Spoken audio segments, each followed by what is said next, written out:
Living on Point.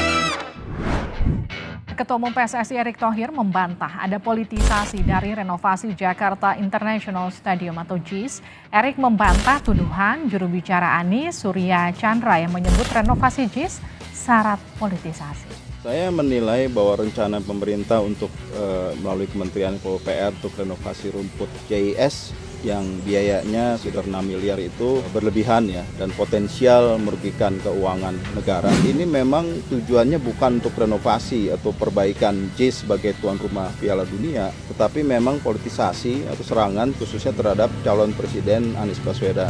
Kenapa stadion ini lebih megah, yang ini tidak megah, tapi yang ini lolos oleh FIFA? Karena FIFA akan melihat kualitas daripada lapangan dan akses keselamatan daripada supporter. Kalau ada tuduhan ini politik, ya biarin aja, saya sih nggak mau pusing, kalau saya kan kerja profesional.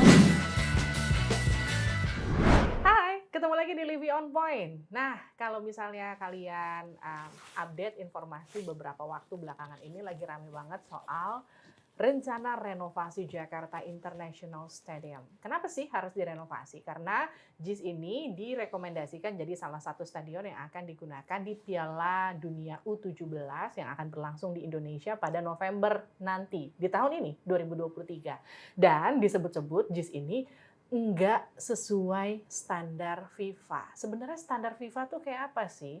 Dan sebenarnya JIS ini sudah sesuai standar FIFA belum dari kacamata seorang pengamat sepak bola, Bung Tommy Welly. Kita akan sapa Bung Toel. Hai Bang. Apa kabar? Kabar baik. Kabar baik. Jadi gini, JIS itu sesuai standar FIFA nggak? Sebelum jawab itu, kalimat tadi renovasi tidak sesuai standar FIFA, itu yang bikin polemik. Karena ada logika sepak bola yang sudah berkembang di publik, termasuk pengamat bola terkait stadion JIS. Pengetahuan awal tentang kondisi stadion JIS. Menurut saya bicara stadion, as a stadium, dia memenuhi standar FIFA. Oke. Cuma kan ada persoalan tentang terkait dengan kawasan, jalur keluar masuk, akses keluar masuk, yang harus terintegrasi dengan pembangunan dari pemerintah. Jadi bahwa pada titik ini tentang yang kawasannya itu belum 100% ya normal menurut saya sih. Persoalannya kan teknis aja, tinggal dirapikan. Tetapi kalimat direnovasi tidak sesuai standar FIFA itu jadi sensitif. Kenapa jadi sensitif? Karena ada spektrum politiknya kan. Saya sebagai insan bola, pengamat bola menyadari isu ini ada spektrum politiknya. Karena bukan pada kali ini aja JIS itu menimbulkan reaksi atau polemik. Jadi ada spektrum politiknya. Maka kemudian ketika dibilang renovasi tidak sesuai standar FIFA, kan seolah-olah JIS itu di downgrade kan. Iya. Disalahkan gitu. Dianggap asal-asalan stadionnya dibuat. Nah itu kan. Seolah-olah itu yang begitu. kemudian jadi rame sekarang. Atau standar FIFA kan lebih bagus. Nah, makanya kemarin bilang jangan dipolemikkan antara ya JIS dan U17. Ini niatnya supaya JIS bisa dipakai U17. Nah, niatnya itu. Kalau FIFA datang hari ini, ayo salaman saya dicoret. Ini sebenarnya sesuai standar FIFA nggak? Karena Bung Toel itu kan ngomong di beberapa media bahwa JIS ini sesuai standar FIFA, tapi pemerintah itu yakin betul JIS itu harus direnovasi karena tidak standar FIFA. Bahkan Ketum PSSI Bung Eto tuh bahkan sempat bilang gini, ini kalau misalnya datang sekarang FIFA untuk survei, itu salaman saya, pasti ini akan dicoret langsung. Sejauh saya pengetahuan saya sebagai insan bola, saya nggak yakin bahwa langsung akan dicoret. Kita objektif ya terkait stadium, terkait untuk pagelaran apa juga menurut saya sih. Saya nggak yakin dengan itu. Kita mulai misalnya dari rumput. Rumput itu panggung utama, main stage lah. Kenapa dibilang main stage, panggung utama? Karena di sanalah drama sepak bola terjadi. Pemain-pemain besar lahir, maka rumput itu, lapangan sepak bola itu mahkotanya lah. Maka sensitif waktu mau diganti rumput kan, direnovasi gitu kan. Itu sensitif, menimbulkan perdebatan. Sekarang kita bicara standar FIFA. FIFA tuh meng-approve 3 jenis rumput.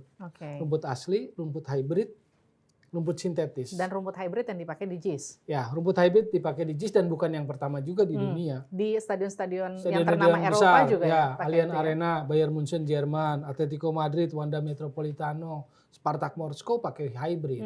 Hybrid itu 5% rumput alami, 95% sintetis. Kita nggak usah berdebat berjenis-jenis rumput, ya kan? Rumput itu ada yang kuat matahari lama, ada yang kuat matahari sedikit, gitu kan? Nah, rumput yang di JIS itu coba lihat di lapangan latihan. Rumput yang dipakai di lapangan dalam, di lapangan latihan itu di lapangan latihan bagus. Karena mataharinya cukup. Ketika yang di dalam, mataharinya kurang. Jadi rumputnya tidak bisa beradaptasi. Perlu rumput mungkin jenis lain. Nah, kemarin yang diramein itu kan ketika kenapa rumput itu harus diganti, itu karena pencahayaan mataharinya dianggap kurang. Iya. Bung Toel juga ngelihat isu itu. Iya, mendengar isu itu, tapi apakah persoalannya harus diganti? Jadi rumput asli yang katanya totalnya 6 miliar dari lapangan golf, menurut saya nggak perlu. Maksud saya gini loh, ngelihat rumput itu adalah bagian dari konsep besar stadion itu. Ada di mana stadion itu misalnya? Stadion itu ada di daerah pesisir, ada di negara tropis seperti Indonesia. Maka menurut saya pemilihan hybrid itu tepat karena tahan lama. Rumput itu berat di kita. Kalau maintenance-nya buruk, musim hujan pasti berat.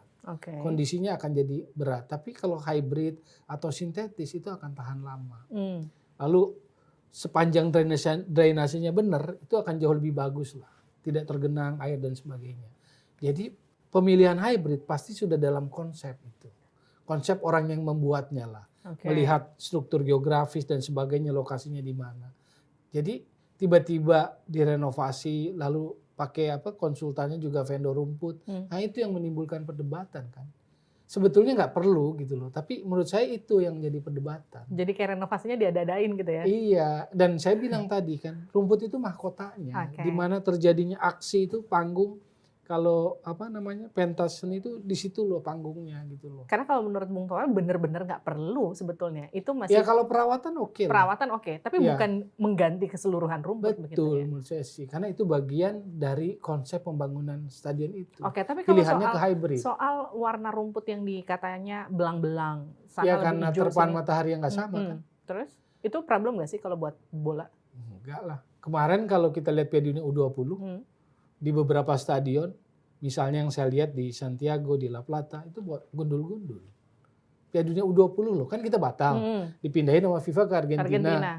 Apa mentang-mentang Argentina juara dunia atau ranking 1 dunia, jadi stadionnya boleh-boleh gitu kan nggak bisa gitu dong. Iya kan? Iya.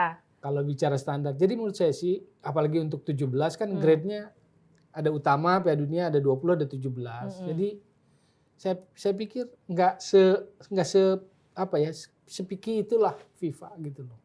Kalau di perawatan ya menurut saya sih harus lah.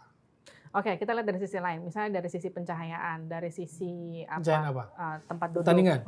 Jadi kalau kita bicara juga, saya baca guidance stadium dan metriknya, itu untuk Piala Dunia U17 700 aja udah bisa memenuhi. Lalu untuk U20 itu 1000. Untuk Piala Dunia yang utama tuh 1500. Tapi kan Bung sempat ngomong gini nih. Suruh FIFA survei langsung ke JIS. Anda emang yakin kalau itu sesuai sama standar FIFA? Yakin. Lihat dari rumput, kapasitas stadium. Kapasitas itu ada kategori 1, 2, 3, 4 FIFA itu. Kategori 1 tuh minimal 40.000 seat. Kategori 2 20.000. JIS kan 82. Jadi di atas kategori 1. 82 single seat lagi kan. Lalu lapangan tuh ukurannya harus precise. 105 panjang 68. Kenapa saya ngomong gini? Karena lapangan bola itu diperbolehkan antara 100 sampai 105. 65 lebarnya sampai 68. Tapi untuk level Piala Dunia harus precise, tepat. Clear, precise. 105 kali 68. Itu juga memenuhi syarat. Itu memenuhi syarat. Memenuhi syarat. Kapasitas memenuhi syarat, lampu memenuhi syarat, rumput memenuhi syarat hybrid, gitu loh. Terus apa lagi? Technical area untuk cadangan dan sebagainya memenuhi syarat. Hospitality untuk VVIP dan sebagainya juga ada.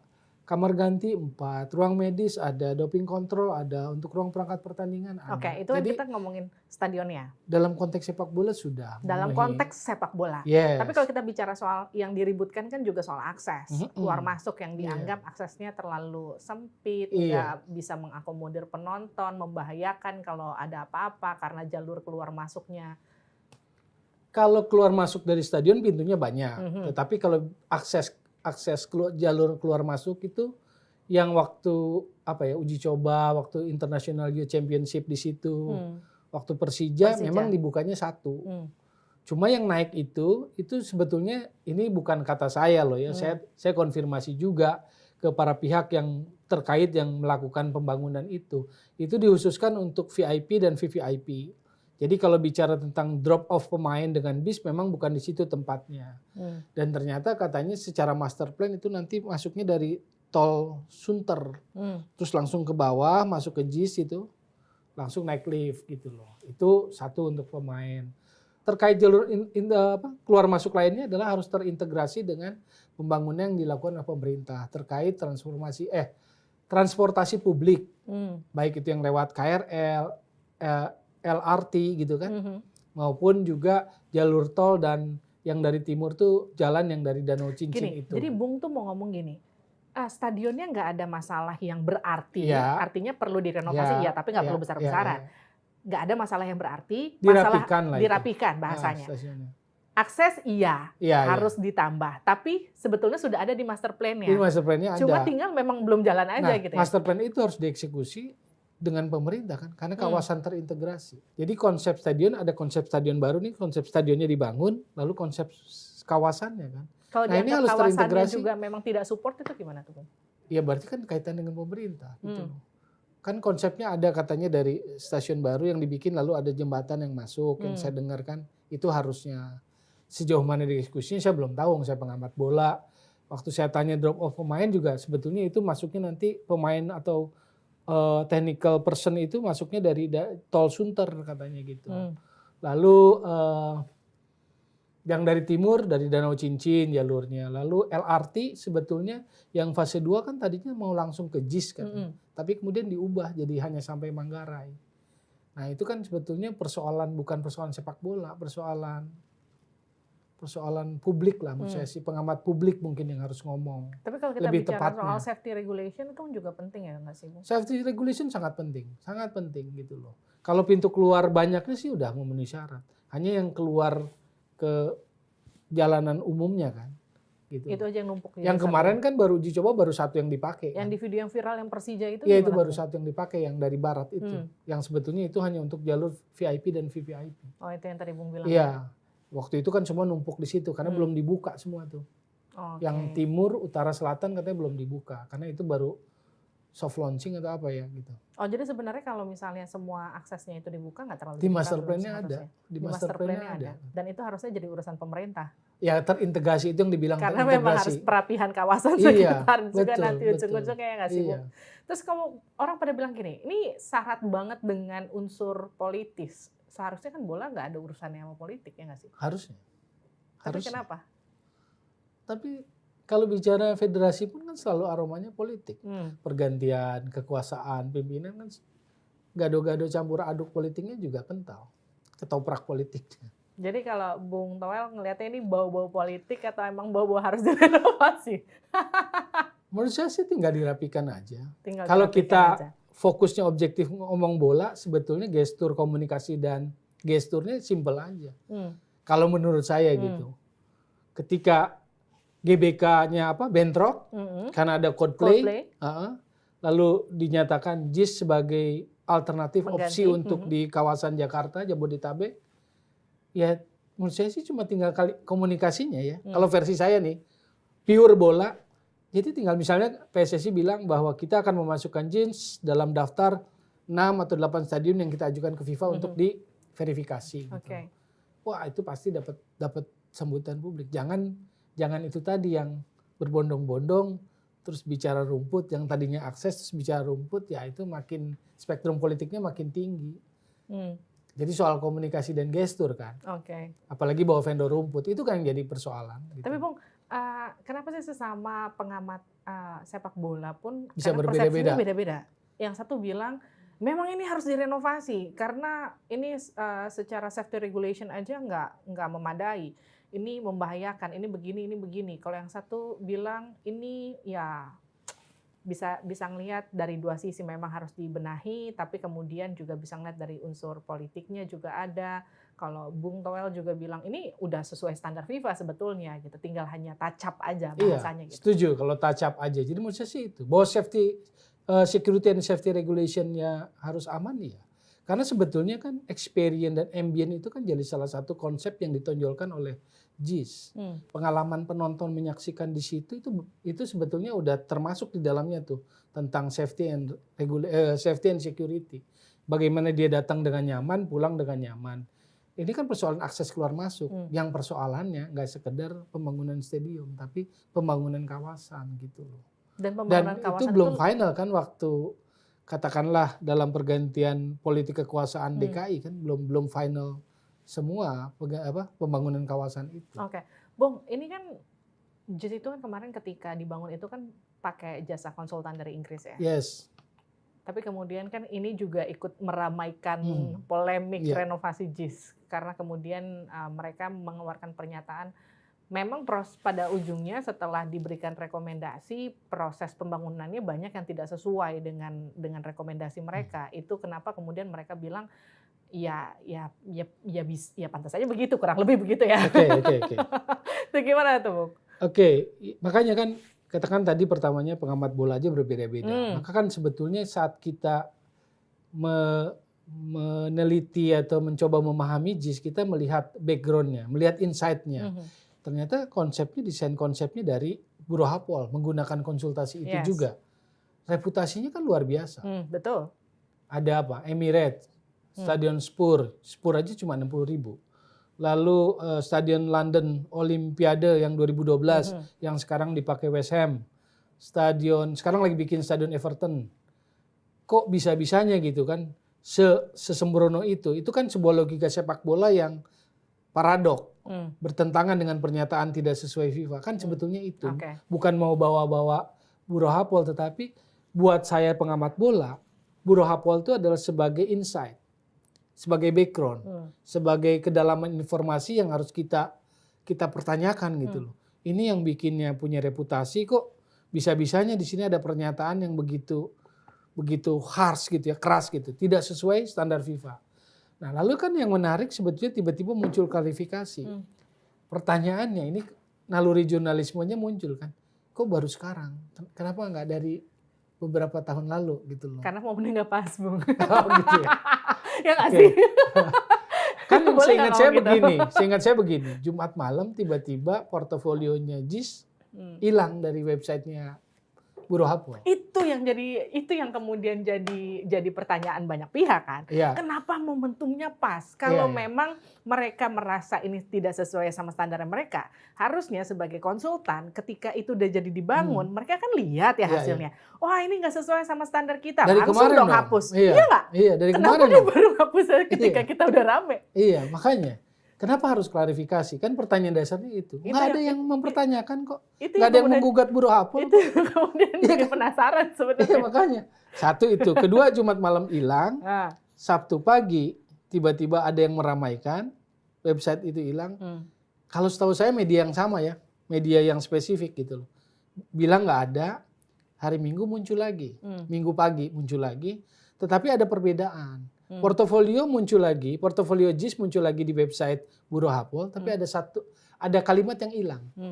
Jadi kalimat yang hilangnya adalah FIFA Certified. Oh, FIFA Certified. Jadi yang sebelum, jadi di portofolio kan sebelumnya sudah sesuai standar FIFA nih. Di portofolio sebelumnya ada kalimat itu. Oke. Di portofolio yang waktu habis hilang muncul lagi yang baru, kalimat FIFA Certified-nya.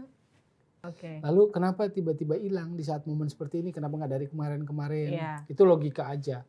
Nah, tambahan informasi, jadi Juli 2020 di salah satu channel itu country manajernya Bureau Hapol untuk Indonesia dan Asia Tenggara, namanya Puspita Galih Resi.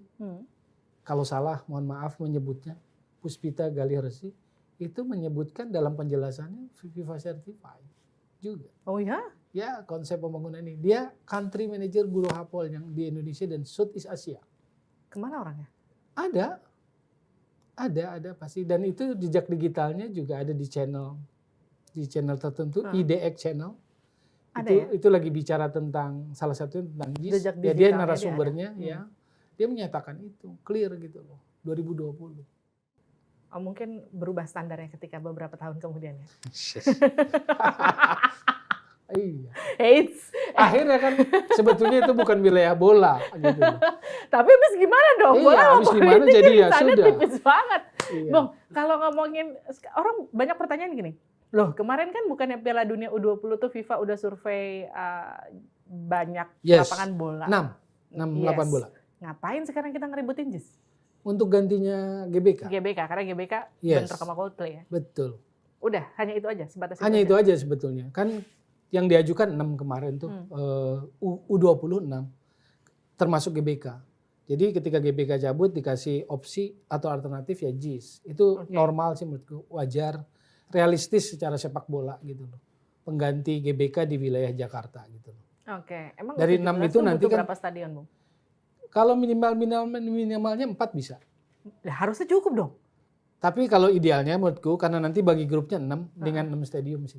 Mendingan, nah. Ya, Tapi karena kalau- ingat November Desember itu kalau kita curah hujan bisa tinggi. Hmm. Beberapa stadion yang lain kan rumputnya alami. Kalau sehari dipakai 2 kali, kita jaga-jaga lah supaya kondisi rumputnya tetap bagus. Jadi mendingan 6. Kalau nggak mungkin bentrok dengan liga lain ya, pasti U17 tuh diprioritaskan ya.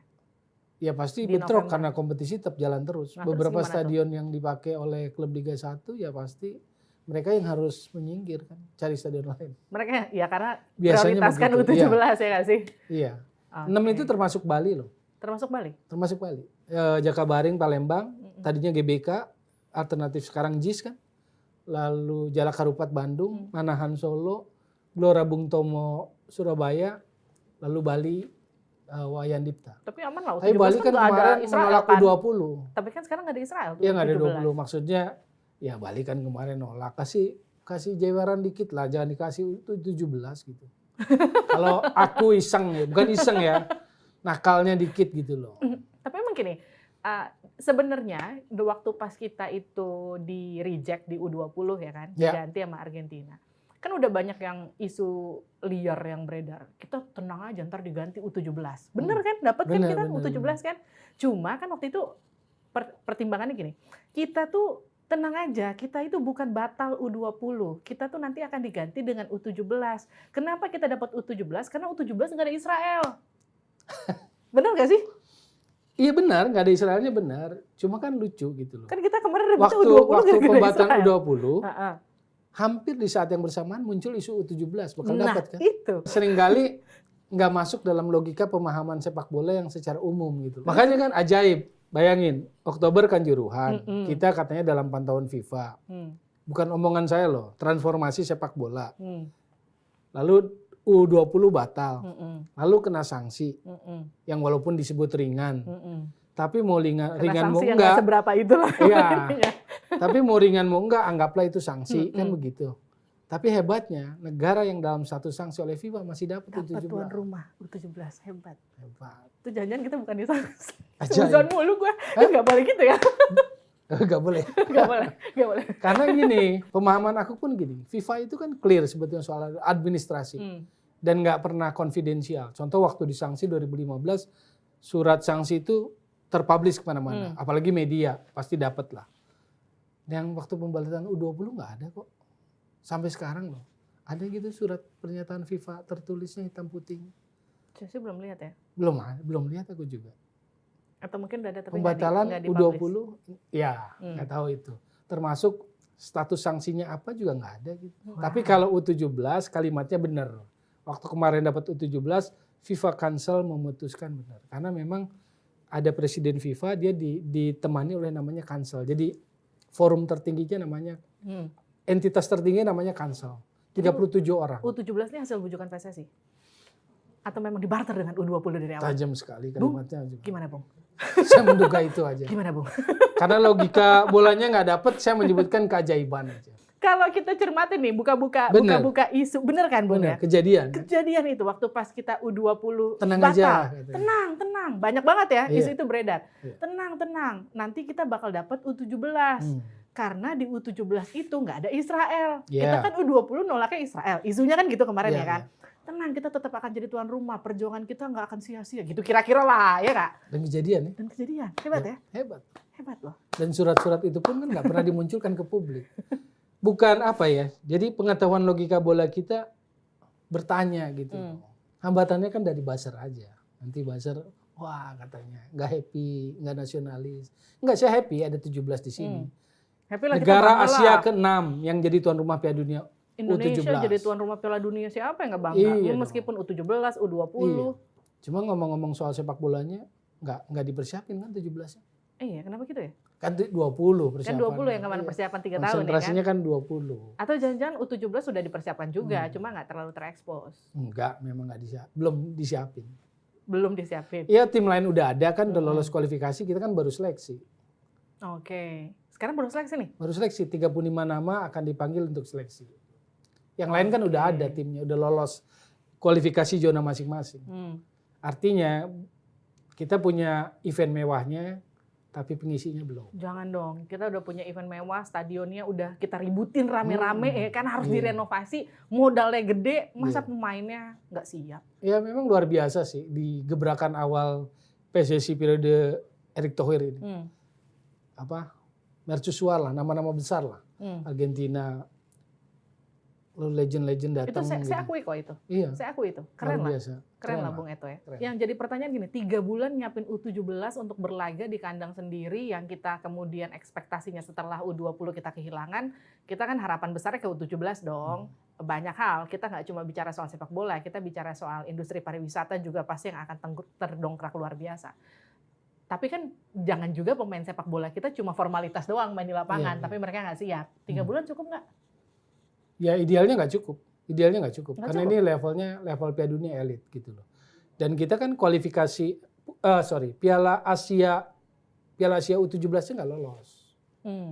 Kan juaranya Jepang, Korea Selatan, yang lolos ke Piala Dunia itu Uzbekistan, Iran. Oke. Nah kita ke putaran final itu nggak lolos. 4 ini yang jadi semifinalis, Jepang juaranya itu mereka yang lolos. Gitu. Oke. Jadi kalau dibilang siap sih enggak, karena asalnya konsentrasinya ke 20. Tetapi karena eventnya sudah datang, ya mau nggak mau harus disiapin gitu loh. Dengan cara apapun. Gitu. Coachnya siapa ya U17 ya Bung? Bima Sakti. Bima Sakti. Karena waktu tahun lalu dia pegang 16 juara di level AFF di Asia Oke. Tenggara.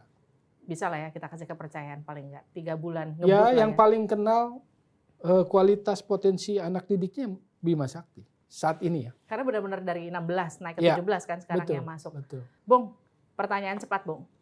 Jadi kita kembali lagi ke JIS. JIS itu politis atau memang perlu renovasi?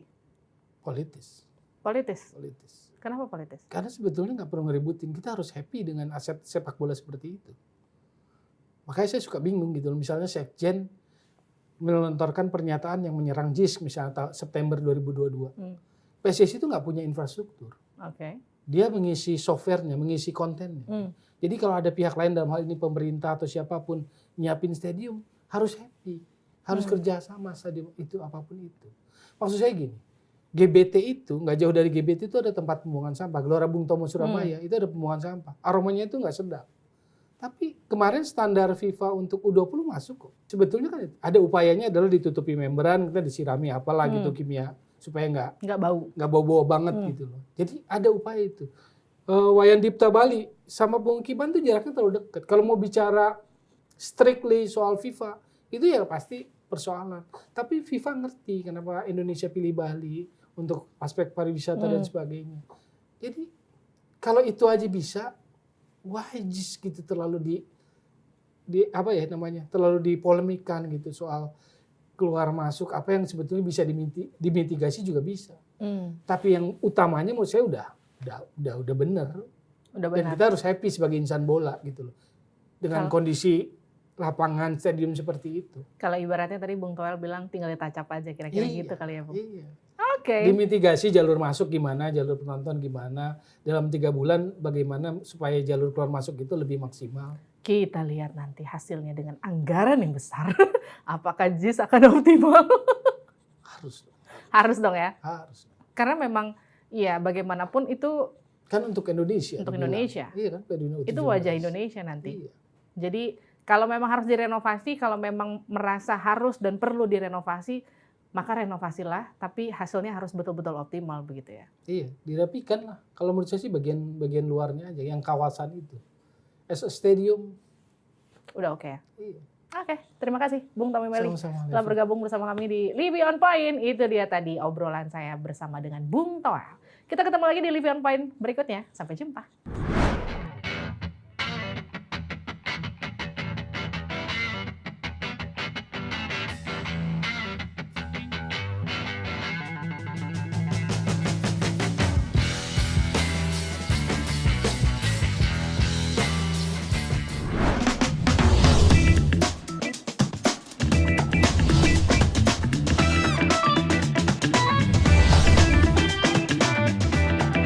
Living on Point.